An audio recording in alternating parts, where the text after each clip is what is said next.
Certified here, and I'm just over here about to show you how to make a beat using Cubase AI Cubase LE AI Elements 10. So the reason why I wanted to make this video was because I noticed that across my platforms I've been getting a lot of questions about people always asking me, oh, what DAW do you use to make beats? So I figured it'd be kind of cool just to kind of show you guys how to make beats in Cubase. And plus, since we've been in this pandemic forever, I feel that it would be kind of cool to see some Cubase videos online because those are kind of hard gems to find. So hopefully this video does help you out. So before we start, let's take care of business. You guys be sure to subscribe and be sure to follow me across all of my platforms at Marku Certified. So you can find me on Instagram. Pretty much if you Google Marku Certified, all my platforms will pop up. So, but the main one is Instagram, Marku Certified, or on YouTube at Marku Certified. So let's go ahead and dig in. So what you'll do is you're seeing here on the screen is that this is what this what it's gonna look like when you very first open up a blank or empty template. So what I did was I chose an empty template, and only thing I did so far plugin wise is all I did was on the master track I threw a limiter on there, and a limiter pretty much just kind of like it doesn't allow a certain threshold of frequencies to go past a certain a certain sound, I guess, volume range. But if you guys want to see another video on that, I can definitely do a video on that. But that's just like the basic what a limiter does. If I'm saying it wrong, please correct me. But again, you can also just Google how a limiter works on a track. So that's the only thing I have on the master track. So yeah. So what I did was I already kind of found a couple of samples of like just a couple of sounds that I liked, and I really don't know what this beat is about to sound like. But so we're both to find out together. So let's go ahead and start. So what I'm gonna do is I'm gonna access those sounds that I downloaded earlier. So yeah, so here's one of the sounds, and it was these two as well. So once you find your sample or whatever type of loop you're trying to use in the track, like right now I'm just going to do like a loop based tutorial, and prior videos to this, well, actually not prior videos, videos after this, I'm gonna start doing videos on how to do songs from scratch and everything, using either your keyboard or clicking in the notes, however you want to do it. So you'll take the sounds that you found, you're gonna go ahead and drag them over into your empty project. And the thing I like about Cubase is, well, most of the DAWs do this, so it's very user friendly. So you can just take any type of sound you download, you can kind of just throw it right into the track. And then once you do that, if you have multiple tracks that you're throwing into this the actual not the plugin, but the actual project itself, you're gonna have to actually select different tracks. If you all put it all on one track, it's going to make it put it all on one track. We want it to be separate tracks, so there's 3 separate samples that we have. So what it did then is now it put everything on its separate track. So now we have 3 different separate sounds that we can use for our project. Okay, so first what we have to do is usually for all your samples that you find, you're gonna want to match the actual BPM of the actual track to your actual track that you're creating. So by default, most of the new blank projects, they start with the BPM of 120. But since these samples are a little bit more user friendly, it tells us in the actual title itself that if you see, right here as I'm clicking on it, it says 118 BPM A minor ocean. That's what the actual sample's called. So so now I can go to my little BPM tempo changer and type in 118, and then you'll notice how the actual tracks start to snap into place. So if you see it now, it's kind of more flush versus it was hanging out earlier.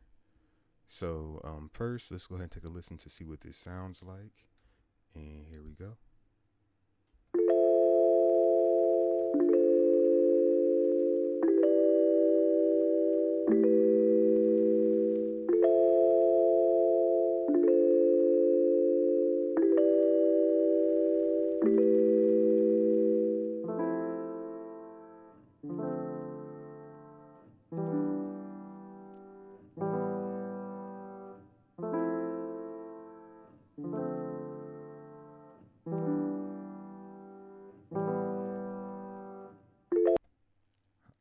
right, so that's pretty much like the basic melody for the track. So I kind of like the first part, and the second part is just kind of the piano by itself. So what I like to do is I like to usually separate the different sounds that I hear in the track, if that makes sense.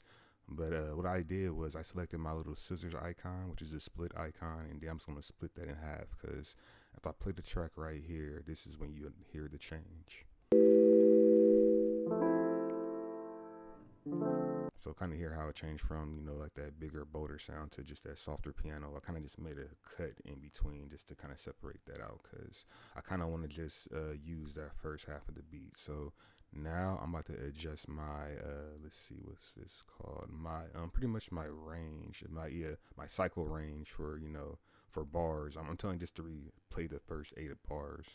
I mean, yeah, the first 8 bars of the actual track. So now we'll just hear this.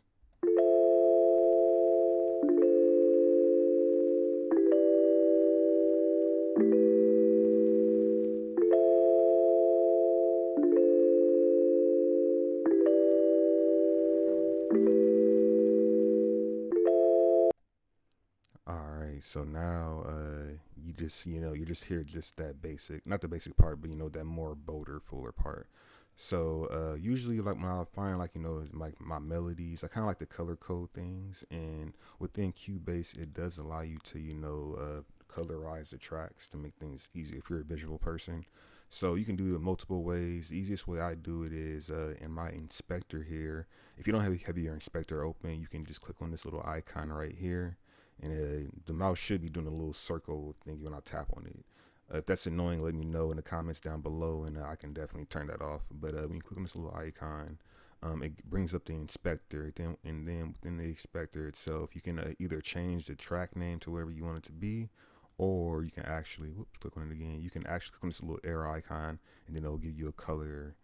Choose a track color. And usually I like to choose, just certain colors for different parts of the song. So for the melody, I chose this blue color.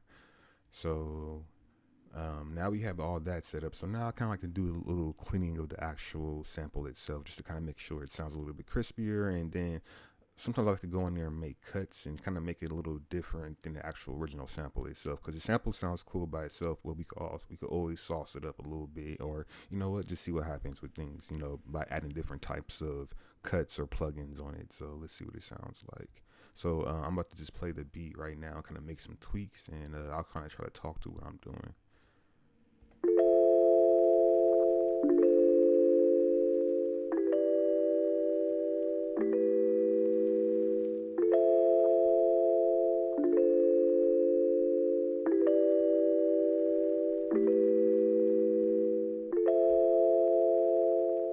All right, so right there, what I did was I kind of removed some of that low end frequencies in the equalizer and also the high end frequencies just to kind of balance it out to give us.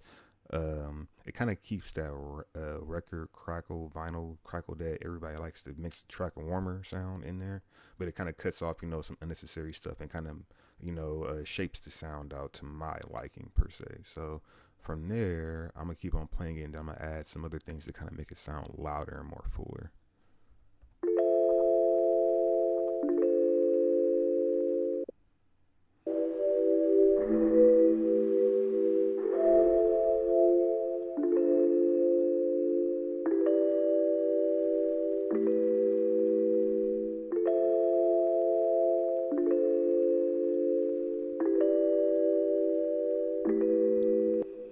So what I did just there is I added a pretty much a reverb plugin to kind of give it like a more a bigger vibe than what it actually is. So shout out to Lexicon. I just threw this is just their first preset. I'm making it real simple, you guys. I'm not trying to make it too complex on the first go around. So we can get more into depth as we progress on the channel and stuff. So. But all I did was I kept it on the first actual preset, and then I turned the mix down from 100 all the way down to about 14% to give it that kind of like that feel. So this is what it sounds like now.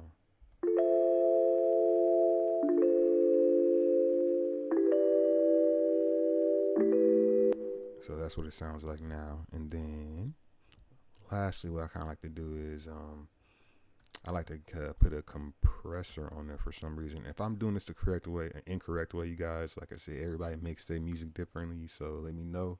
But I just like to make sure everything sounds good, and then we'll go from there in the mixing down the line. But what I just did was I added a compressor on this, so this is gonna pretty much make it a little bit louder from what I've been noticing by playing around with this. So I'm about to just make some tweaks real fast. So again, headphone users, I'm sorry if it blasts in your ears. So I'll do my best to do some post edits on everything. So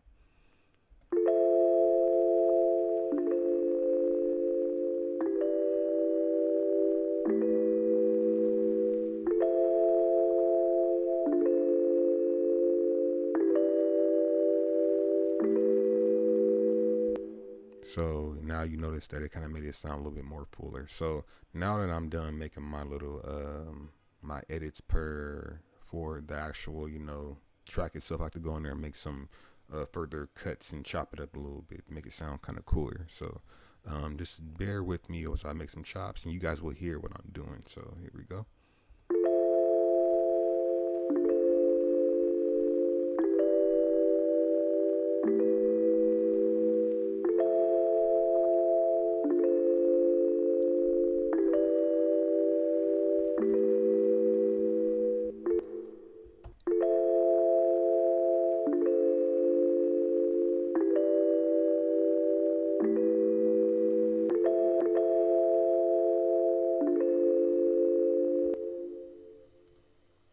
I'm just making little chops in here just to make it, sound like it's kind of like skipping, but it's still on beat. I don't know. It just sounds cool when you play it. So here it is. So I'm just gonna keep on playing it.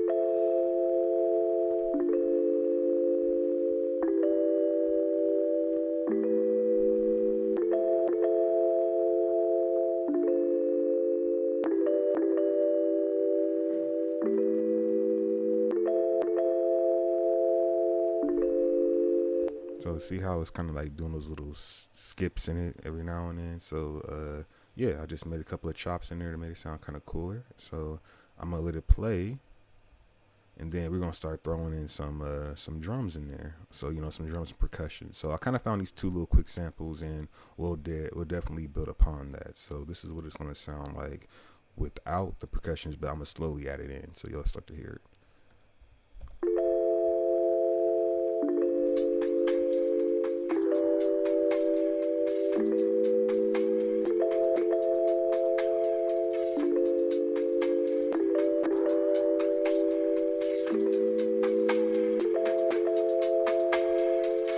That started to sound good already. It's real simple.